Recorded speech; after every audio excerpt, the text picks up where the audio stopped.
Thanks for tuning in. You're listening to Propaganda with Mick and Jacob. Hannah Brown is a TikToker most famous for doing skits. She got a pretty large following over the past couple of years. I never followed her. Didn't even know who she was. Why is she important now? Well, she was filmed at the Charlie Kirk Memorial by a fan, by a random, I don't know, but her fans spotted her in a video at the memorial and they were pissed.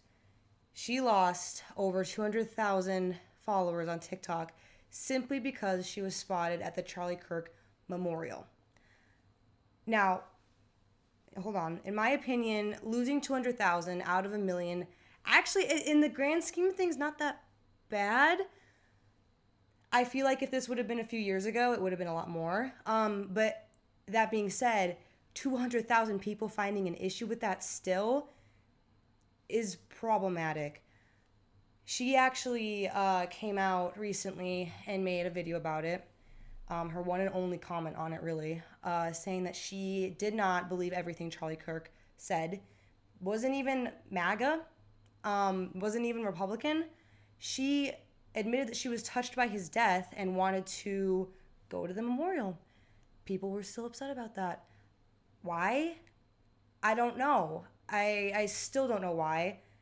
In my opinion, it sounds like Hannah was very touched by Christianity, by God. She saw how the right reacted in the light of a death, a horrible, horrible death. And to be honest, she probably was surprised by that and wanted to see what was going on, wanted to see what this was all about, you know?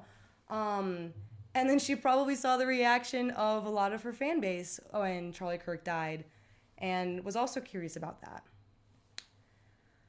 So, that's crazy. Yeah, that was just something that had happened, I guess, wild. Recently, around the time of the memorial. But so she didn't film or post anything. She was spotted by someone there. She actually, I was going to say this. She's actually never been political either about anything, honestly. What's her content or what did she do? She used to be a waitress, so she does a lot of restaurant skits. Like, again, she's famous for her funny skits on TikTok. She's simply just like a comedic kind of personality.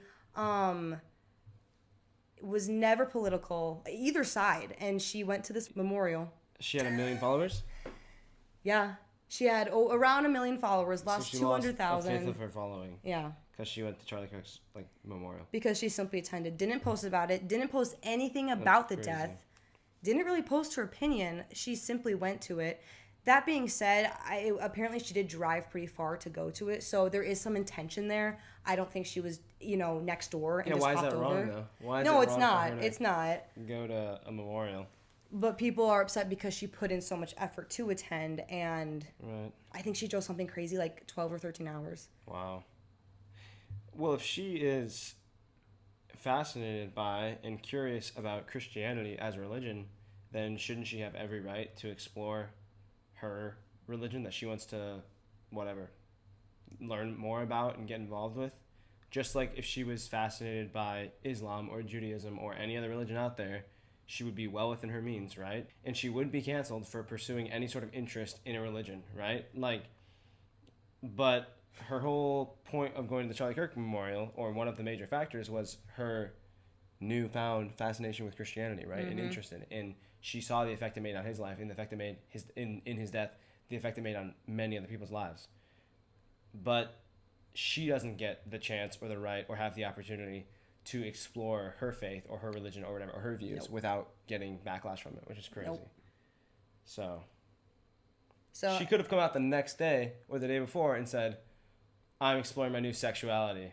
I'm trans now. I'm going to date a chick, and that would have been totally fine. And just because she's exploring, she's doing herself, whatever, But because she has an interest in Christianity, now that she saw the effects that Charlie Kirk's death had on everyone, that's not okay. That needs to be canceled. Mm-hmm. Charlie Kirk is a terrible person.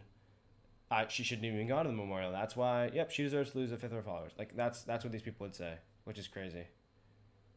Yeah, and even when she it wasn't even an apology. She didn't apologize for it, but she did come out and say, I never agreed with everything he said. I'm not even MAGA. And people were still upset about it.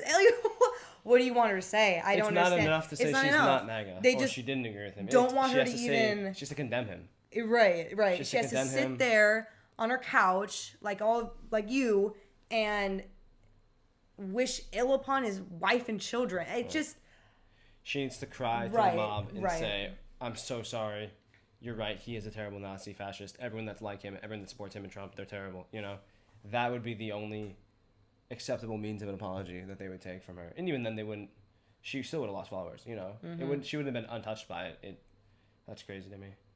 But more positively, I feel like again, 200,000. When you take 1 million people, only a fifth. That's a lot. No, it's a lot, but. No, that's a lot. No. 5 years ago, it would have been half of her following. 5 years ago, this would have made... That's true. This would have been so much more mainstream news. TikTok influencer goes to MAGA rally. You know what I mean? I feel like it being only 200,000 is almost hopeful because there's no way all of her following... Again, she's not a political content creator. There's no way her following is politically based or following her for that. So that shows that at least they're not that sensitive to unfollow her. And then MAGA was coming, a lot of MAGA creators were coming out and following her because she went. Right. So she's gained followers back now, but and even then the people that unfollowed her and the left were saying, she's got to be buying followers. There's no way that she's gaining back followers. Right. Maybe she is. And maybe that's okay. You know, maybe she's not your taste of an influencer now that she supports that kind of thing. If she even supports it. Right. Because she was interested in it. Because she was interested in it. Then scroll. Scroll. It's okay to scroll. You don't have to sit there and follow and be like, oh, why did I follow? I have to unfollow. And you know what? And now I have to sit here and make a post about it and make sure she knows that I hate her. Yeah. It's a little stupid. I think a lot of people just need to learn to sit back and hit the unfollow button silently if you don't like something you see, and not go into a whole rampage about it.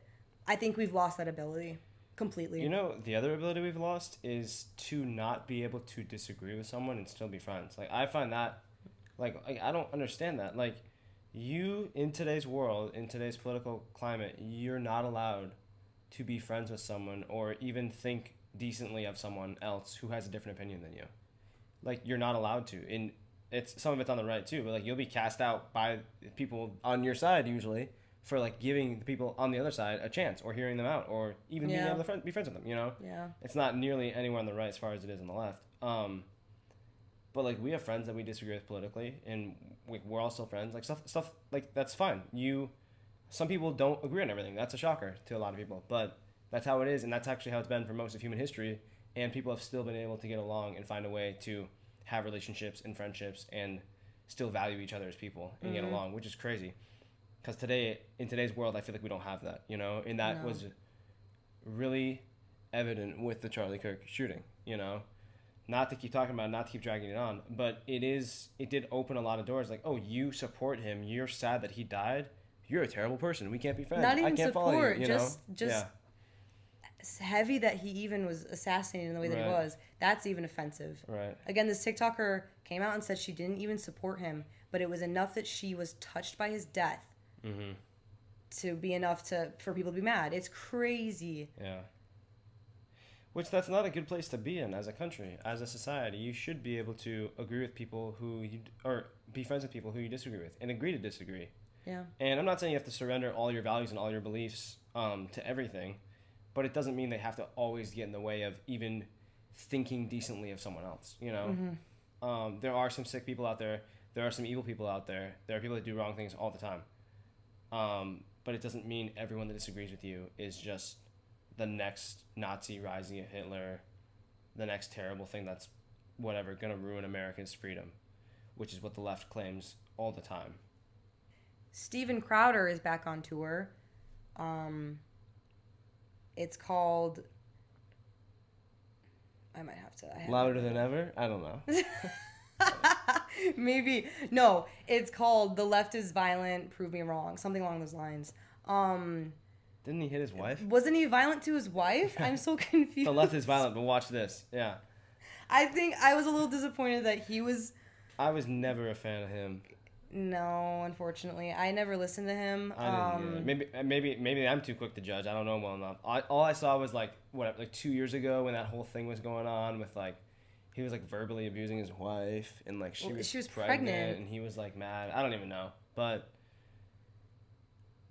why is he going back on tour? Just because I of the know. Charlie Kirk I'm like, thing? why is this guy trying to prove that the left is violent? I'm like, that's probably not the hero we needed right now. But he's going back on tour.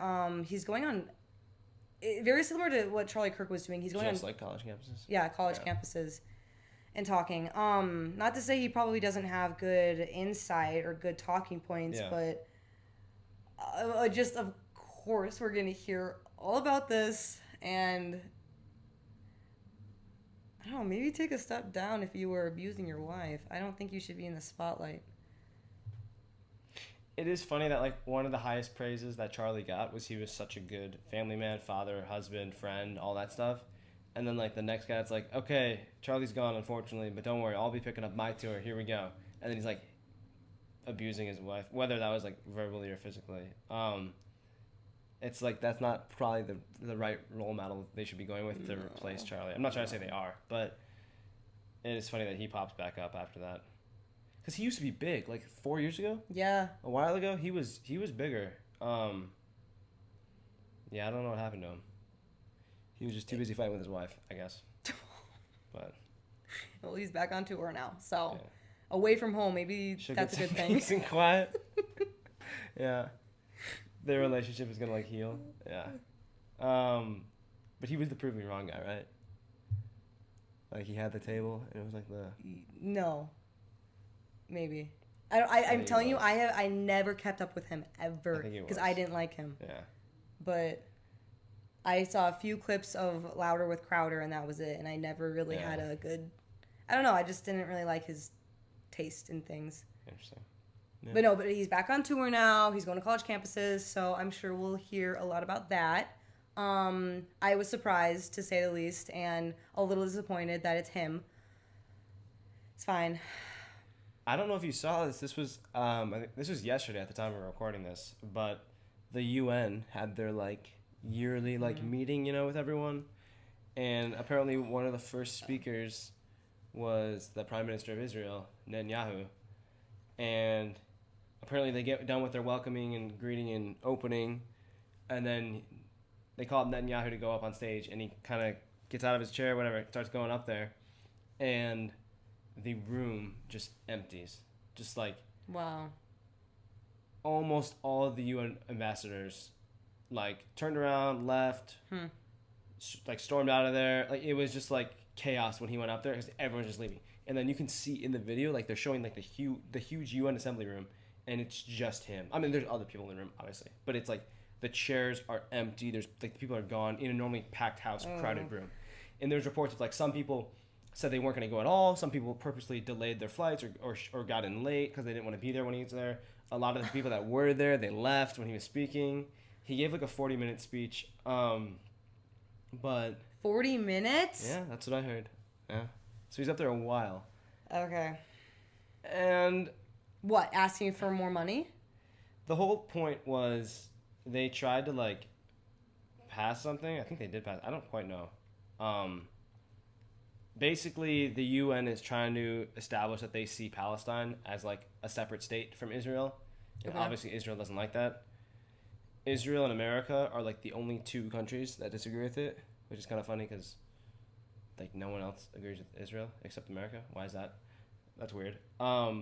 Careful. But so yeah, he gets up there and he gives a whole talking like whatever. Israel's good, Palestine bad.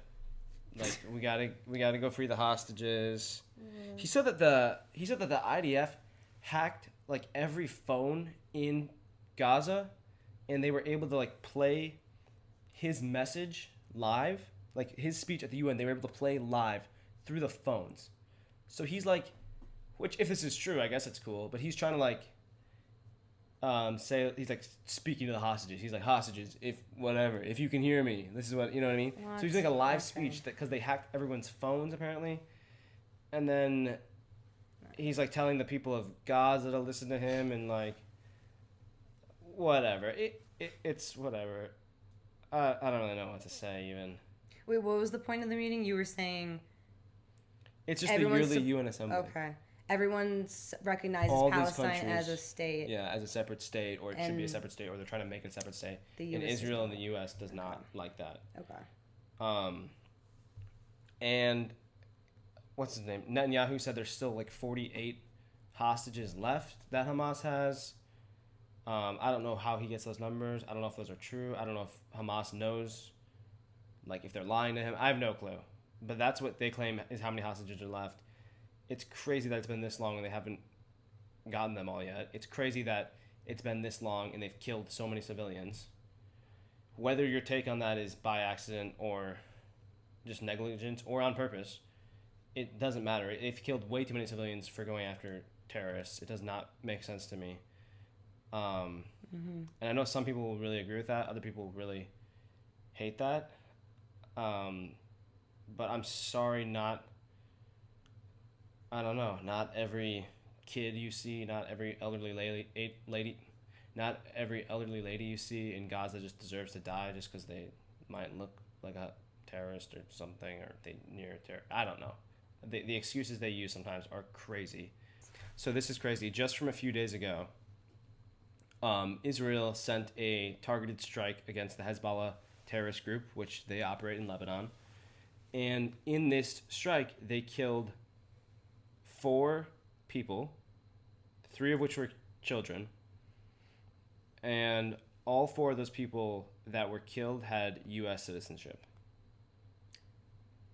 So, I don't know if you want to say Americans who lives here, American who has citizenship here, whatever.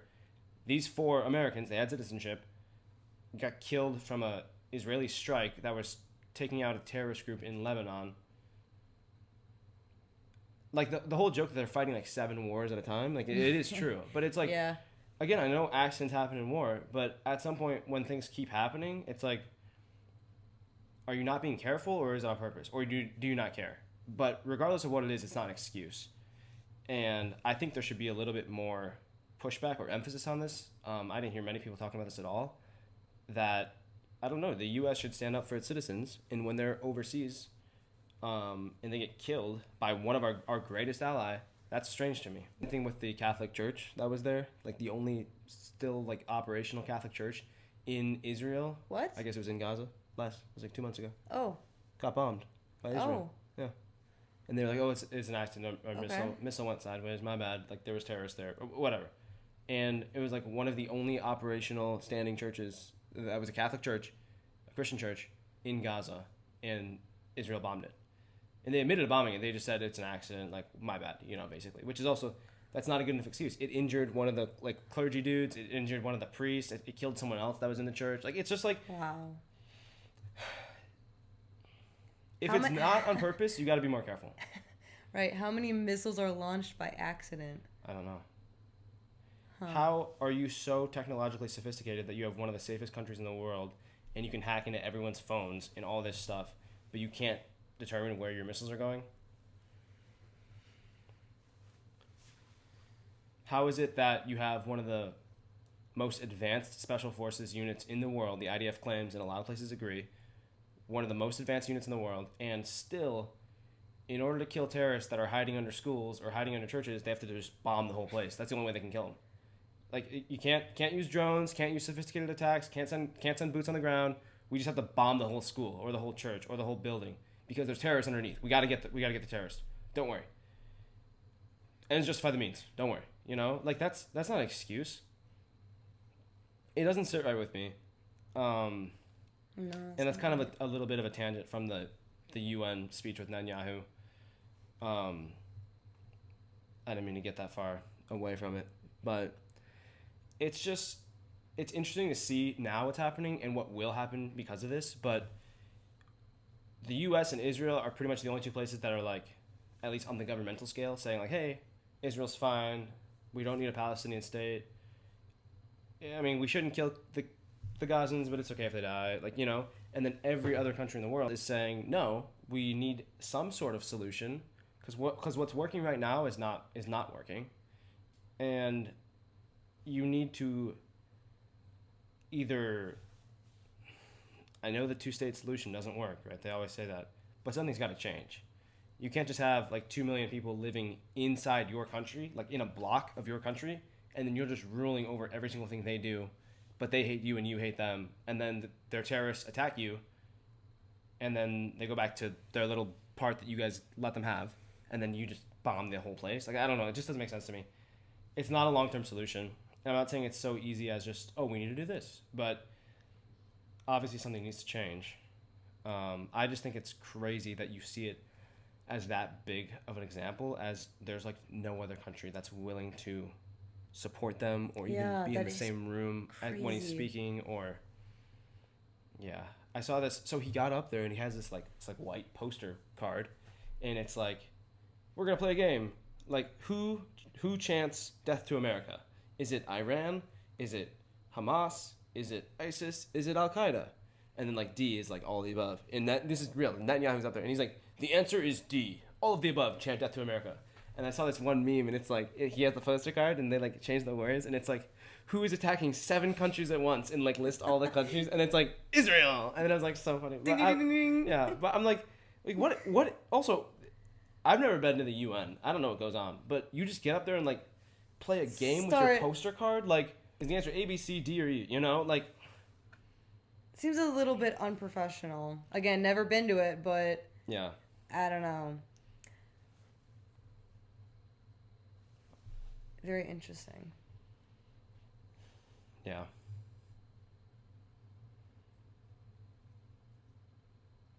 I just hope too that the U.S. doesn't get any further isolated, doesn't lose any more power, any more influence than it already has, just because they're wanting to align with Israel, you know? We can... I'm much more of a isolationist. We should focus on things at home first, especially first, before we help anything else. But it's okay to have allies. It's okay to have whatever you want to argue. But also, we're willing to risk our status and influence and relative relationship with every other country in the world just because we're going to help this one country for no reason. And then we're just going to give more money also for no reason because they're our greatest ally, but they don't really provide us with anything. So I don't... It's hard to stand there and be like, oh yeah, the UN, the U.S. should help Israel, even though no one else wants anything to do with them, and we're going to risk all of our global influence just to help them. You know, that doesn't sit right with me either. So. Everything to do with old Izzy is very... Old Izzy? Old Izzy. That's funny. It's, yeah. They're either that right, as in... No one else can see it? Yeah, right. They're either that right in what they're doing, or they're that wrong in what they're doing. Yeah. There's 2 options there. It's late in September. It's almost October 7th again, which is... That was 2022, correct? So this will be the 3rd year of October 7th when Hamas attacked Israel. Oh my, yeah. And I remember... Wow. I specifically remember listening to Ben Shapiro and following him very closely with all the Israel stuff and the Hamas attack 3 years ago, right? I think it was 2022. And again, opinions change, like stuff changes as you get older, as whatever. But I remember even sitting there at the time, and I was just confused by like, okay, so Hamas came into Israel and killed a bunch of people and took hostages, and then they go back into Gaza, and then they hide under schools. But because we know there's terrorists there, it's okay to bomb the schools. Like, I don't know. And you, like, tell me if I'm crazy, but I'm just confused how, again, we're a Christian country. We're supposed to be a God-fearing people, and we're supposed to protect the lives of innocents. We're supposed to love innocence, you know? And yes, Hamas should get every judgment and every bad thing that's coming towards them, and everyone that was guilty on that day needs to face punishment for it, 100%. But I don't know, in my heart somewhere, it just doesn't, just because you set up a little terrorist base underneath a hospital, I don't think Israel has the right to just go and level the hospital. It doesn't, I don't know, like you were tell saying, me I'm wrong. They're so advanced that there has to be some other way than just being as barbaric to just bomb it, to ashes. I don't care if you're advanced or not advanced. You don't just get to level the whole place. It does not make sense to me. Why? And I know the Israeli media will be like, nope, there was no innocents. It was all terrorists. And in the whatever, the Muslim, the Al Jazeera, all those Gaza media, they'll be like, well, everyone in the building was innocent, you know? So I understand there's conflicting stories and it's hard to believe either side. Well, that's another And I'm sure thing. there are terrorists there too. I'm sure there's terrorists. Yeah. Does it give you the right though to just kill a bunch of innocent people that happen to be there? And then again, I know it's been almost 3 years now, but one of the things Ben Shapiro said was, yeah, but most of the people in Gaza, they support Hamas. So most of the people there, which by the way, that's Hamas, the Palestinian Authority, is keeping track of these polls. They're the ones running the country. They're running Right, Gaza. So most of our people support us in the inaccurate. bad things that we're doing. Yeah. Right, of course they're going to say that. Yeah. Also, if they support your terrorist actions, again, the kids deserve to die. The sick and the elderly in hospitals deserve to die. Like, I don't know. you could make the argument, just playing devil's advocate here, you could make the argument that they're sick and elderly and their children will die if they don't get if the they don't terrorists kill other sick and elderly kids. Yeah. I know. I'm playing devil's advocate here. I know. Hear me out. They would say that, I mean, it's a very evil thing. I do believe Hamas does take advantage of that, and they do hide in schools and hospitals. I don't think that they don't. I'm sure they do. They're a terrible, terrible organization, terrorist organization. Yeah. But I'm just saying. So again, it's sorry. So no, there's definitely ways you can do without bombing them. I see where people take it though and say, well, it's us or them. So just war all around is terrible. There's no really winning it. That's true. But you know what makes war worse is doing I know. things that shouldn't be in war, and war crimes and terrible things. I don't know. I'm repeating myself, but war is bad. You don't need to purposely make it worse. Yep. So, I understand the other side. I do. And I was very sympathetic to it, especially at the start when the whole thing happened. Because it's like, yeah, we got to go get those terrorists. Bomb everything in sight. Like, I get it. Yeah. But, and I know they're not Christians and they don't care about that. But just if you were a soldier, if you're in the army, you're an officer, whatever, you're going to stand before the Lord and say, yep, there was terrorists underneath that school. So I had to kill all those kids, but don't worry, we got the bad guy. It's just, I don't know. It doesn't, I think it's wrong. It doesn't sit right with me. So. I honestly, I don't know how to feel about it yet. There's I don't know. I can't really articulate it sometimes because I don't know. I see both. I think both sides of the media lie about it again, too. and that's the problem too. It's so split left and right. Is that everyone's just like, well, we need to defend Gaza. We never get the truth because the Jews shouldn't have Israel, and it's like, well, and then the people on the right are like, well, there should only be Jews living there at all. Kill everyone else. It's like, whoa, like there's got to be something in the middle. Mm-hmm. There's got to be some solution. The Jews were kicked out of their land, and I know people disagree on this as well, on their land all those years ago. But after World War II, Great Britain, right, mandated Palestine, back to the Jews. And they moved there and kicked the Palestinians off their land because it was their land before. And it's like, yeah, of course, that's not going to be a great recipe for any sort of country or any sort of safety. And we're still seeing the effects of that today. Mm-hmm. Like, so it's not an easy solution, but something needs to be done about it. Yeah. Probably spent enough time talking about that too. But, it's good. It's a very tough situation. Right. Sometimes I don't know what to believe. Okay, I don't even know how to move on from that. I don't think there's any good natural shift. But Jimmy Kimmel's back.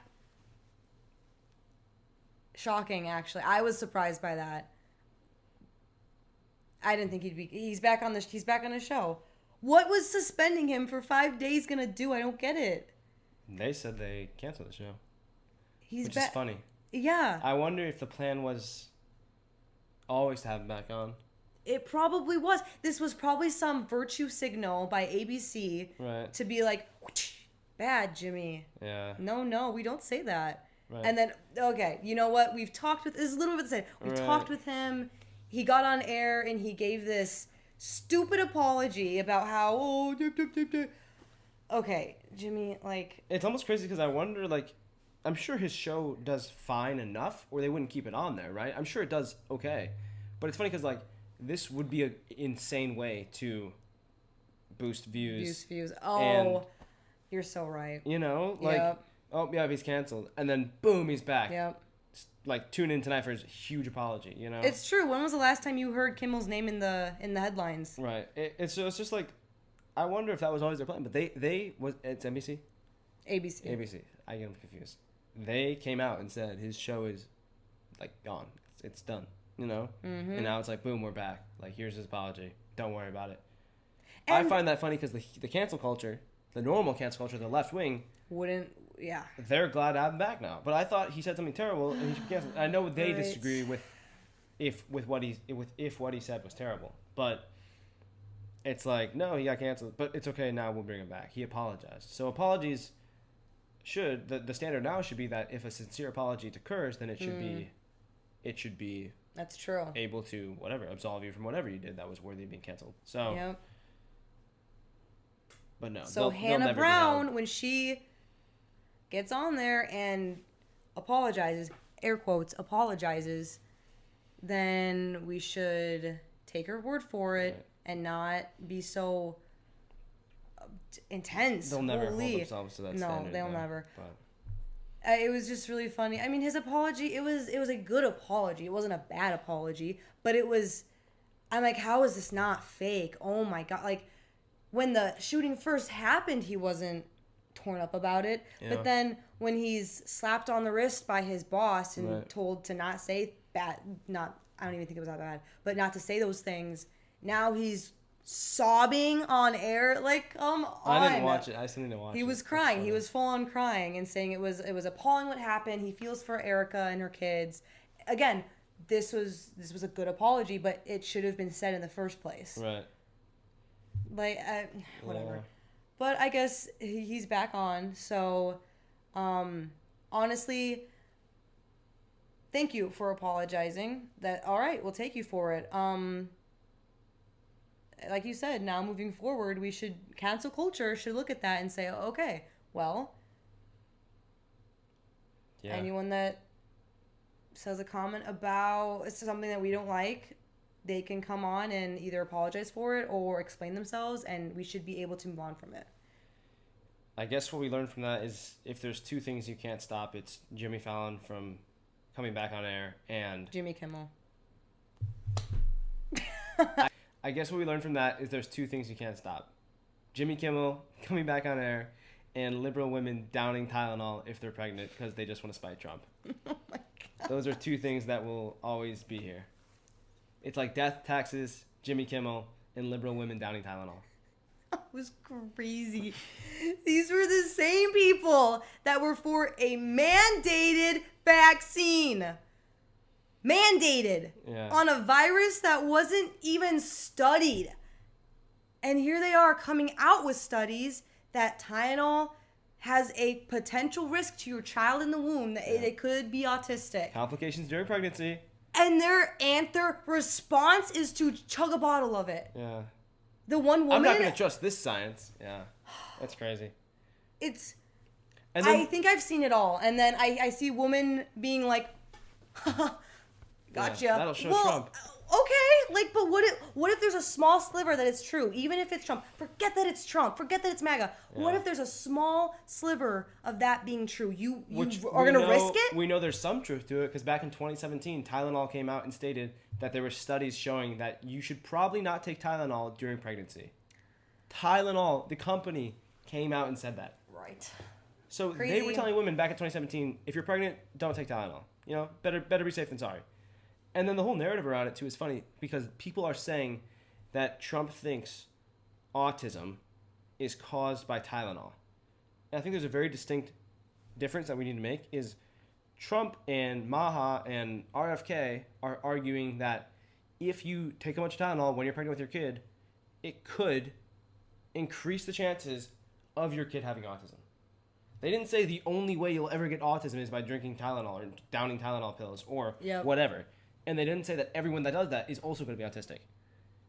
They were just saying that, hey, there might be some studies, there might be some stuff we should look at here. For all of you that love the science and love the data, we should look at this. Mm-hmm. Tylenol can cause complications with women that are pregnant. Which, I'm sorry, duh. Doesn't Wait, everything... when I heard that, I was like, yeah. 95% of medications do. Right. You don't usually want to be taking things like that when you're pregnant anyway, because you're growing, I don't know, a human inside of you. Doesn't it like change what you can eat and stuff? So Yeah. like different foods and different diets and stuff. But it's like, no, we should take this manufactured serum that's gonna save every bit of my life and pain or whatever, and that'll be okay for the kid. Like, even if it didn't give him autism, could it still have some other effects that we haven't studied yet or don't know about? Or maybe we do know about, but the left-wing media is shutting it down now because Trump came out and said the Tylenol is bad. Like, you never know. But if Trump came out tomorrow and said you shouldn't eat raw fish when you're pregnant, they would sit there and they would eat sushi. Right. Despite any common sense. Like, again, it just blows my mind. Well, one woman, there was one lady, she went viral because she was, like, downing Tylenol, and then she had to go to the hospital for it, and now she most likely won't make it. She was pregnant with her kid, right? So the kid hopefully will make it. We have no clue, and hopefully the lady makes it as well. But it's like, you went to the point, to prove a point, to take so much Tylenol that now you are in the hospital and you are most likely going to die. And you were that selfish to not even care about the human you're carrying. Right. Just because you were pissed at the president. Right. Who by the way, won't be president in a few years. Right. Like, I don't know. They act like he's banning Tylenol use forever, and pregnant women won't have access to any pain reliever. Tylenol. What? Tylenol. Tylenol. Tylenol. I didn't say that. Tylenol. Tylenol. Maybe I did. I'm gonna go back and edit this, and I'm gonna say it's stupid. I know it now. No, you're fine. Okay. Tylenol. Tylenol. Tylenol. Tylenol. I don't know how to say it What's now. funny too is RFK says that there's some pretty good evidence that there can be vaccine injuries to kids. Vaccines can lead to autism. Like, so he said all this before. And again, it's kind of a similar reaction. Everyone's like, well, I'm just going to give my kid every vaccine then because you said I shouldn't, you know? But maybe if we were serious people, if we were mature adults, you would say, well, maybe it doesn't matter if RFK says it or Joe Biden says it or a random hippy-dippy liberal on the street says it. Maybe I should look at what the data and the science and the facts say and then determine if they're right, if there could be a hint of a truth, if this is something you should stay away from, if this is something you should move towards. Like, you don't have to discredit the claim or the fact or whatever they're saying just because it's from someone you disagree with or don't like, which is also crazy. Especially when it comes to your baby's life. Mm-hmm. As a pregnant mom, if it was Biden, like, I'll reverse it. If it was Biden coming out saying this, the Biden administration, and I was pregnant, I would say, okay, that's interesting. I'm going to look into it. Right. I don't trust everything Biden says because I don't like him as a president, but we'll see if this actually has some weight to it. Right. Because guess what? I don't want to risk any complications with my child. Oh, Tylenol came out and said, maybe don't take this when you're pregnant. Maybe that's a pretty good sign. If the company itself is saying, hey, don't take this, we don't want to be liable or responsible for any damages or harm done, that might be a good sign. They're not saying, oh yeah, take our product for everything, you know? Yeah. They're so cautious or scared or legally obliged to say that. Yep. That they obviously feel there could be a substantial amount of risk involved if you were just downing Tylenol. Mm-hmm. So I thought that was crazy too. That's a little bit lighter of a way to end the episode as well. But I think I couldn't believe it. I was like, okay, maybe it causes autism, maybe it doesn't. And most likely it's just bad for your kid either way, so don't take it. And then people are just like, what? I love Tylenol. What do you mean? It's like sold out in stores. Like, where can I get more of this? Trump is crazy. He obviously had too much Tylenol as a kid. Yeah, I don't know. Whatever. Fine. Have the Tylenol. Fine. Take it.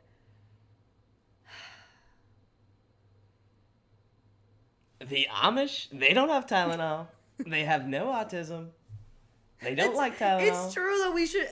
Yeah. Maybe we should whatever. just follow what the Amish do. I thought that was funny too, because didn't he mention that they were like, he's like, if you look at the Amish, or they had low autism rates. right? So, yeah, because this is like a whole nother segment. Probably because Right. they don't eat the food we eat. They don't do the things we do. maybe they're healthy. Maybe they're happy. Maybe they don't. Yeah, inject all these chemicals and drugs into their system. Yeah. Doesn't mean that all autism comes from that. Doesn't mean that. It's crazy. These people. Nor is he, which is real quick. This is one thing that they always get wrong too. Nor is he condemning people that have autism. I feel like a lot of people took that as him saying, or as him, it was a big middle finger to the autistic community. Right. It wasn't. It's just another part of his administration doing study on Tylenol. That, by the way, Tylenol already said it could cause complications. Yeah. You know, He's not saying he hates people with no, autism. they act like he came out and was like, "Screw the autistic people! Don't take Tylenol." Right. I don't think he said autism is the worst thing in the world No. either. He was just advising and saying, "Hey, we found this. Maybe you guys should know this too if you're a pregnant mother." You know. So. It's crazy. It's crazy that you can get in trouble for that and he can get hated on for that. But, yeah. Well, as always, thank you for tuning in, and we'll see you next week. See you next week. Don't take too much Tylenol.